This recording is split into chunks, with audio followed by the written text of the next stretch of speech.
Hi అండి, chicken 65 air ఫ్రైయర్లో ఎలా చేయాలో చూద్దామండి. హాఫ్ లెమన్,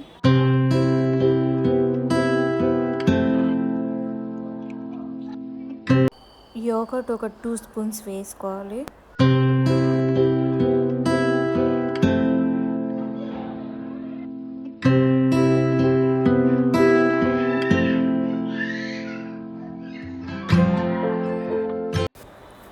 ఒక స్పూన్ సాల్ట్, ఒక స్పూన్ పసుపు, ఒక స్పూన్ కారం, 2 స్పూన్లు మసాలా వేసుకోవాలి. దీంట్లో అల్లం, వెల్లుల్లి, లవంగం, కొబ్బరి పౌడర్, ధనియాలు, గసగసాలు ఇవన్నీ వేసుకొని మిక్సీ పట్టుకొని అది పేస్ట్ లాగా చేసుకొని ఒక 2 స్పూన్లు వేసుకోవాలి.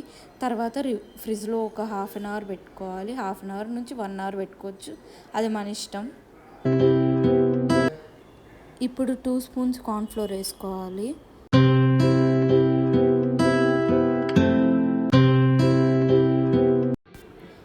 ఇప్పుడు 1 స్పూన్ బియ్యం పిండి వేసుకోవాలి.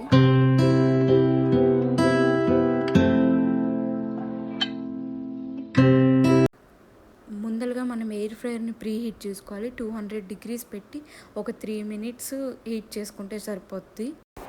ఇక్కడ నుంచి వీడియో మ్యూజిక్తో రన్ అవుతుంది, చూడండి. ట్రై చేసి కమెంట్ చేయండి ఎలా వచ్చిందో.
Thank you for watching.